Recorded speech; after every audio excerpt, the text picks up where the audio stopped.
Welcome back, Hey everyone, how's it going? everyone. We have a new friend. His name is Poe. Oh, wait, where is he? I can't see him. Maybe they actually had to shrink Bazinga and Riku to fit him in the screen. Oh, you're talking about the one on the right? Yeah. Oh, yeah, now I see him now. Okay, right before we were started, you asked me if I was judging you. Right now, I am judging you. Okay. But yes, we got a new friend. His name is Poe, and he's quite massive. He is. I mean, just size comparisonly, he is a big, healthy boy. Yes. He's a growing boy, that's for sure. We made him as such. Mm-hmm. And so we are in, oh god, what's this level called again? This is, I forget its technical name, but Symphony and Sorcery. Symphony but and Sorcery. It's actually the world of Fantasia. Which I think you're going to like this one, because I know that you really like that movie. It is a interesting movie, to say the very least. And let's go ahead and dive in. And, we try to do regular Let's Plays every single day, people. And if you like what we're doing, please show your support by giving us a like and give a gentle caress to that subscribe button. It really needs your touch. It really does. Mm-hmm. And you know what? It appreciates it. Mm-hmm. I think it greatly appreciates it. I think so. Track down a sound idea. Okay. The idea that all men are created equal. That's a good one. Always a sound one. Is this horse flying? Yeah, it's like Epona. It's the Pegasus. Yeah. I was about to say, we have the flying horse thing here, sir. I don't know who you think you are. Some Epona imposter. Bit of a tongue twister there, isn't it? Yeah. An Epona imposter. Yeah, that you saw me almost struggle there for a second. I saved myself, but yeah, that was a little troubling. It's like, never really had a speech impediment until right now. Oh, you got the circle raid? Yeah. Nice. Let's say Poe, as doesn't seem obvious, he gives a lot of physical abilities. We really had a lot of people that give us, we went more on the magical side, I believe, for a while, or the defensive side. So, Poe gives a interesting change of pace. I saw him fly from one side of the map to the other a little while ago. Yeah, his punches just send him flying, and well done, Bazinga, freezing him in place for me. That is a really helpful ability. I like that. Well done, boys. Off to a soaring start. But I kind of like, because for a while last year, we've been doing this for over a year. We have. Which is interesting.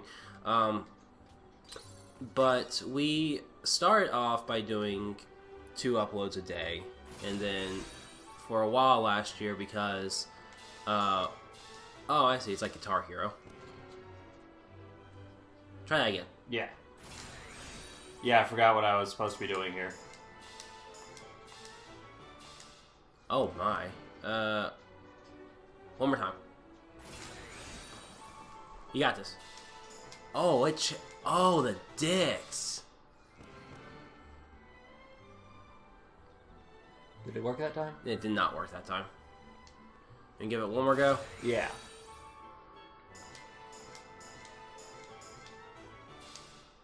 I cannot hit that last note to save my life. Oh my gosh, that's hard. Okay, there it well, goes. At least that was good enough. Yeah. Alright, good.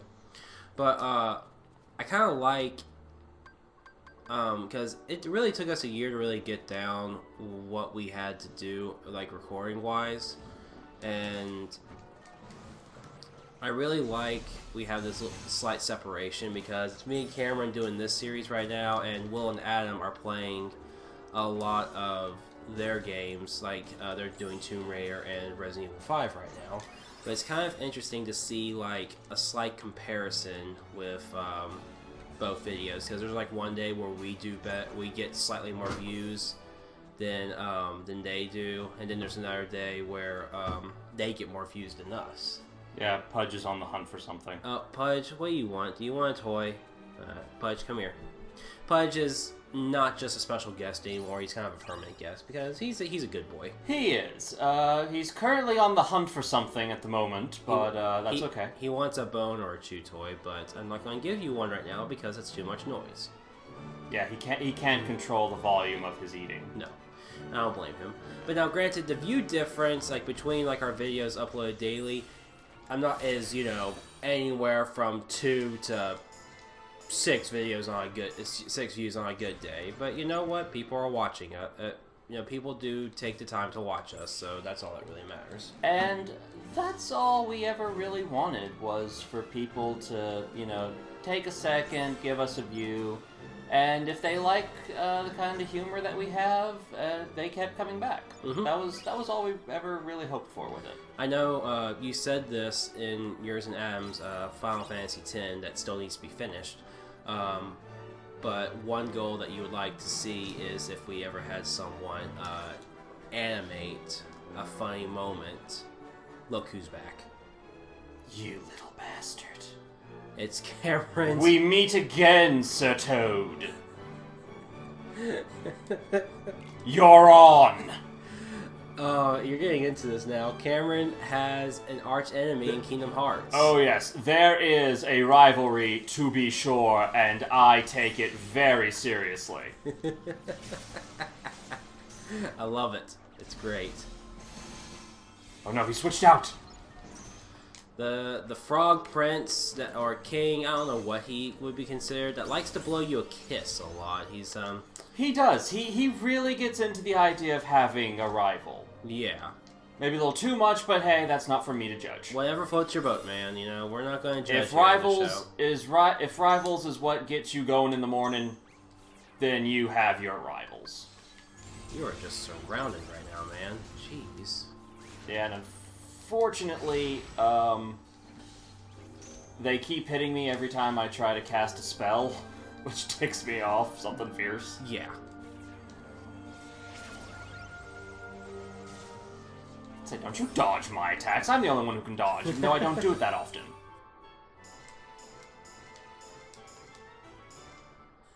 Nice. Good job. Alrighty. Okay, so, so that helps Block destroy. that. He's back. Sir Toad. Combos. I hate those chef ones. They're really annoying with that little upward strike they do to you. Yeah. Regroup. Why? Boys, why are you down here?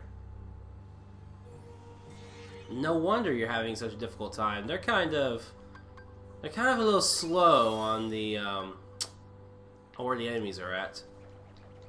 Okay, I'm sorry. To put it nicely, yeah, they're a little slow on the uptake at the moment. Okay, this kind of reminds me of like a skit from like the old Looney Tunes cartoons, like the big stupid guy. Which way did he go, boss? Which way did he go? That's exactly what this reminds me of. Haha! Well done. Oh my god, Poe can do. Okay, I know that. Like, I kind of assumed they could probably do the same moves as your enemies, but I didn't think they would do like all of them.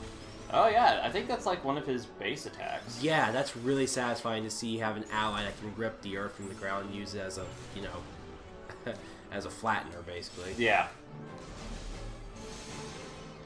Oh man, that's so cool. I'd say I'll run through all of them if it means taking you out, pal. Yeah.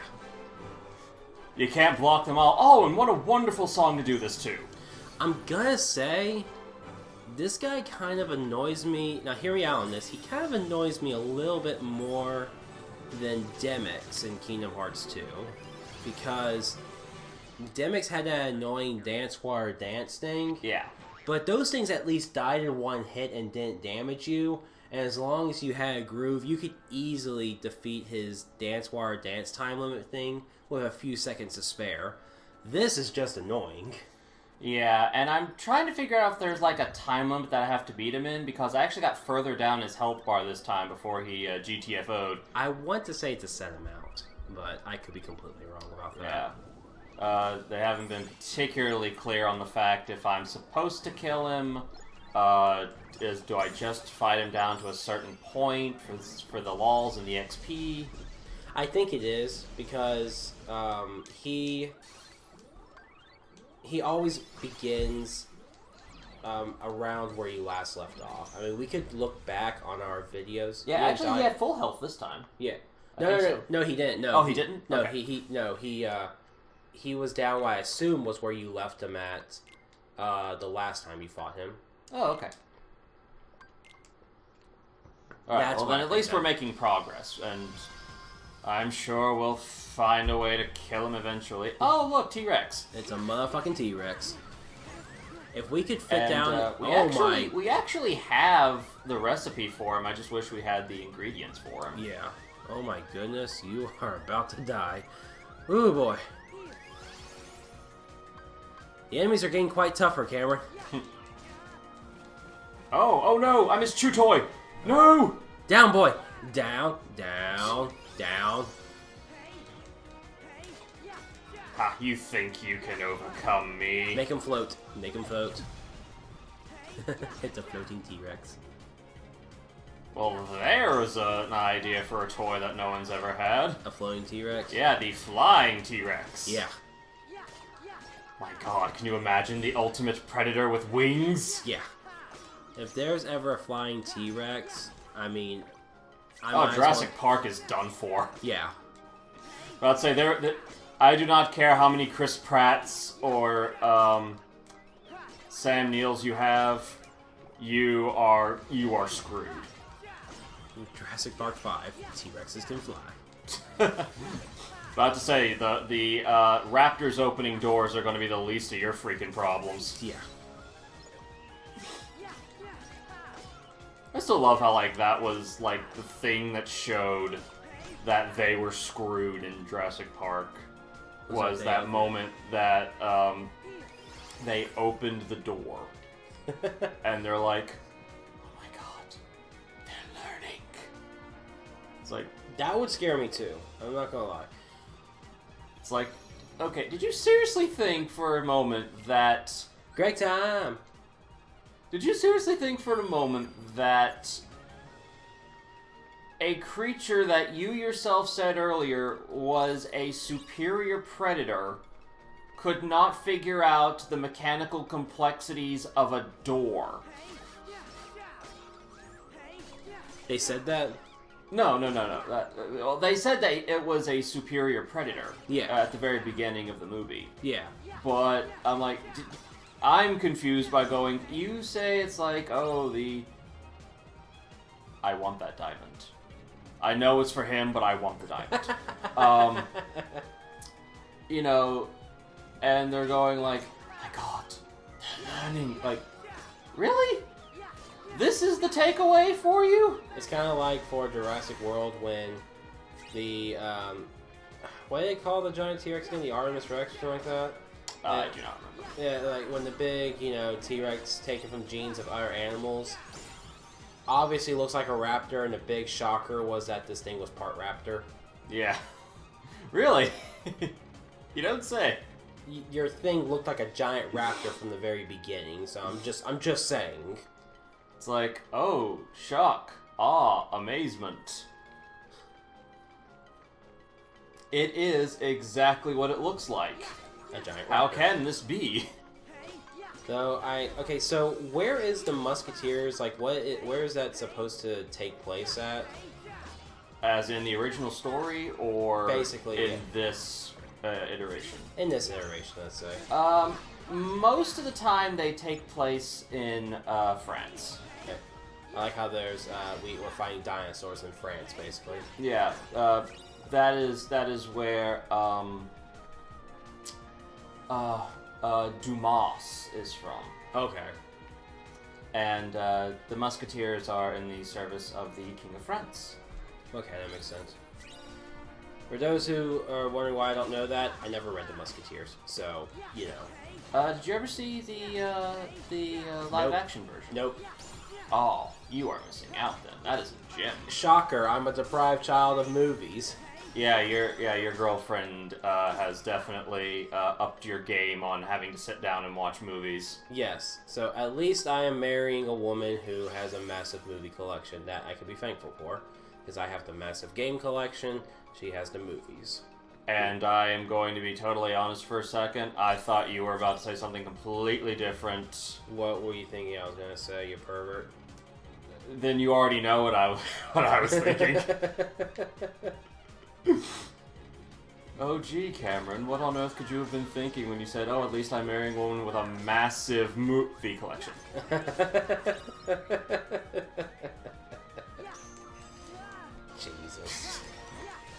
Jesus. Leave that to Will and Adam to talk about that kind of stuff. Aww. But they're playing a zombie game. We're playing a child-friendly game, kinda, sorta. Yeah, it's kind of debatable now. I mean, it depends on... Okay, it's like, okay, the first few movies that you watch that Kingdom Hearts goes into, you know, those are child-friendly. Now we're kind of getting into the moments where it's like, there's kind of... mixed messages here. Yeah. Now, granted, I know that a lot of the Disney animated movies before have some things for adults too, but people are trying. But at this day and age, I feel like a lot of Disney movies are kind of trying to re-experiment with what can we get away with. Yeah. And so it's kind of interesting to see where they put Kingdom Hearts into that kind of position. Well, because you're combining Disney with Final Fantasy, which has never really been shy about going an extra step to throw in a twist. Yeah. I mean, you need only look no further than, like, Final Fantasy VI, you know, or 7, or 8. Yeah. You know, to look at those plot twists and kind of the interesting things they put emphasis on. Did... Oh. Riku saved us. He's been by our side. All right. Okay, I guess we did something as Riku then. Yeah, remember the gadget thing you had to get? Ah, yes. Yeah, because apparently not fixing that on Riku's side would have basically killed Mickey, Donald, and Goofy on the on this side. Which, I'm sorry, your master plan was to drop a wooden crate on them. Not saying that couldn't be a good idea to do, but I would say that would be the first thing I would think of, and then come up with a better backup way of, you know, killing them. Yeah, you'd think that would have been Plan B. Yeah. Like, if all else fails, we drop the crate on them. Yeah. Or at the very least, just do that one first, and have something better. But, you know. Say, well, I never expected this thing to work, but let's see what happens. Oh shit, it worked. Okay, never mind. Yeah. It's kind of like the Hercules thing of, use your head! Headbutts him. Alright! Not exactly what I had in mind, but not bad. Yeah. It just kind of makes me think of, like a new person, say, playing, like, D&D or something. It's like, I'm just having this image of them being a spellcaster. It's like, use your book! Okay. Wham!